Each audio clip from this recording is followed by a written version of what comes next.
छुछा तेरे संजरी रुखे बख्तम सियाबात गर दर दिलम रवदो हवा से मुल्क संजरम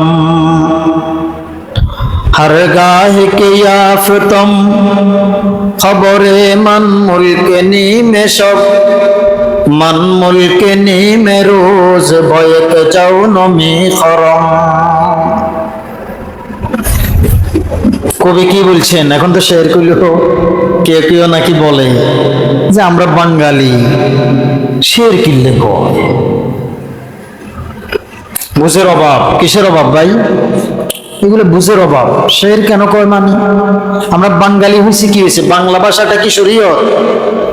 কথা বলেন, বাংলা ভাষাটা কি শরীয়তের কোনো অংশ? এটা আল্লাহ পাক পুরা পৃথিবীর মধ্যে লাখো ভাষার সৃষ্টি করছেন, এক এক অঞ্চলের ভাষা এক এক রকম হবে, এটা ভাষার ব্যবধান। তবে ভাষার ব্যবধান যত কিছুই হোক, ভাষার দ্বারা যে বিষয়টা উদ্দেশ্য সেটা কিন্তু সব ভাষাভাষীদের একমত হইতে হবে। কথা ঠিক না? এক হইতে হবে। যেমন আল্লাহ এক, আমরা বলি আল্লাহ একজন, আরবিরা বলে আল্লাহু আহাদ। কি কথা ঠিক না? আল্লাহু আহাদ, কুল হু আল্লাহু আহাদ। এর ইংরেজি গেলারা কি কই তো প্রথম ধরে না। হ্যাঁ, এই সুযোগ একটা পাইছি, হুজুর ইংরেজি কম পারে। হ্যাঁ, আমরা ইংরেজি কম পারি, আমরা উর্দু পারি, পার্সি পারি, আরবি পারি। আপনি শুধু ইংলিশ পারেন, তাও পুরে পারেন না। বুঝেন নাই কথা? বাবার কিছু নেই। আল্লাহ এক একজনের এক এক দিক দিয়ে দেয়, কারোর কোনো দিক দিয়ে বেশি দেয়, কারোর কোনো দিক দিয়ে কম দেয় আর কি। তা আমরা ইংলিশ একটু কম পারি। তো তাহলে ইংলিশেও আল্লাহ এক, এটার একটা পরিভাষা আছে। বাংলাতেও আছে, আরবিতেও আছে, ফার্সিতেও আছে, উর্দুতেও আছে। কিন্তু আমাদের সকলের দিলের মাকসাদ থাকতে হবে আল্লাহ কয়জন? একজন। ভাষা যেটাই হোক, ভাষা যেটাই হোক। তো ধর্মীয় বিষয়াবলীর আল্লাহ পাকের ইশক মহব্বতের, মারিফতের এবং কোরআন ও সুন্নাহর রাস্তার চলার জন্য আমাদের কাছে যে পাথেয়গুলো আসবে, সে পাথেয়গুলা আরব থেকেও আসতে পারে, আরবের আকাবেরদের থেকেও আসতে পারে, পাকিস্তানিদের থেকেও আসতে পারে, ভারতীয়দের থেকেও আসতে পারে, ইউরোপ আমেরিকা থেকেও আসতে পারে। কি কথা ঠিক না? তাদের থেকে যে ভাষায় আসে, আমরা সে ভাষাটা হুবহু ব্যক্ত করে আমাদের ভাষায় বুঝিয়ে দিই। এটা হলো শের বলা। এটা হলো কি বলা? শের বলা। এটা এমন না যে বাঙালি শের কিনলে কয়। এগুলো চরম পর্যায়ের বুঝের অভাব। এই প্রশ্ন আমার জিন্দগিতে আর কেউ করছে আমি শুনি নাই, শুধু একজনের ব্যাপারে শুনছি। তো যদি আমরা বাঙালি হই, শের বলা যাবে না। তো নামাজে সূরা ফাতিহা কোন ভাষায় পড়ছেন রে? কোন ভাষায়? আর বুঝার জন্য বলতেছি, কাউকে ছোট করা না। এগুলো বুঝতে হবে, এগুলো স্বাভাবিক বিষয়।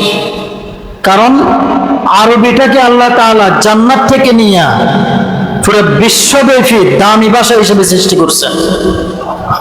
এই জন্য অন্য কোন ভাষার অনুসারীও ফরায়েজের বিধানের ক্ষেত্রে, নওয়াফ ইবাদতের বিধানের ক্ষেত্রে আরবি ভাষাকে ডিঙ্গায়া এড়ায়া অন্য কোন ভাষায় যদি ওই ইবাদতটা করতে চায়, কবুল হবে না। কবুল কি? কারণ আল্লাহর কাছে গ্রহণযোগ্য ভাষা আরবি, জান্নাতের ভাষা আরবি, নবীর ভাষা আরবি, কোরআনের ভাষা কি? আরবি। এই জন্য মরার সঙ্গে সঙ্গে ছাংছিং ছুং বংবান যারা কয়, এরাও কইবে যে মানাংটা তুমি কে? সে বলবে কি? আমার রব্বকে, তোমার রবকে। সে কবরে গেলে ছাংছুং চিং এখন তুমি কি কব? রব্বি আল্লাহ, সুবহানাল্লাহ কয় না। কি বলবে? সে কি ছাংছুং চিং এখন কব? তো এটাও তো একটা ভাষা। তাহলে কবরে যাওয়ার সঙ্গে সঙ্গে আমাদের ভাষা হবে কি? আরবি। কেন? কারণ আল্লাহর ভাষা আরবি, কোরআনের ভাষা আরবি, জান্নাতের ভাষা আরবি, নবীর ভাষা আরবি। তো পৃথিবীর যত ভাষাভাষীরা আছে সবাই মিলে শরীয়তের বিষয়গুলোর ক্ষেত্রে আরবি ভাষার অনুসারী। কোন ভাষার অনুসারী? আর শিক্ষার ক্ষেত্রে যে ভাষার মাধ্যমে আমি এই শিক্ষাটা অর্জন করলাম, হুবহু সে ভাষাটাকে নকল করতে পারা, এটা একটা যোগ্যতা। এটা একটা কি যোগ্যতা। এই জন্য অনেকে বাঙালি ইংলিশ বলে কিনা, যে লোকটা বলছে শের কয়টা, সেই লোকটা কিন্তু ইংলিশ বললে খুশি হয়ে যায়। বাস্তব না? তাহলে এটা হলো বুঝের অভাব। ইংলিশ বললে সে খুশি হয়, তো ফার্সি বলছে আর পাকিস্তানি ভাষা, পাকিস্তানের সাথে ভাষার সাথে কি সম্পর্ক? পাকিস্তানের সাথে ভাষার সাথে আমাদের সাথে ভাষা নিয়ে কোনো দূরত্ব নেই। হ্যাঁ, আমাদের মাতৃভাষা বাংলা, অন্য কোনো ভাষায় শিক্ষা অর্জন করে আমাদের মাতৃভাষা এটা বুঝতে হবে, বুঝাতে হবে। এটা হলো বাস্তবতা।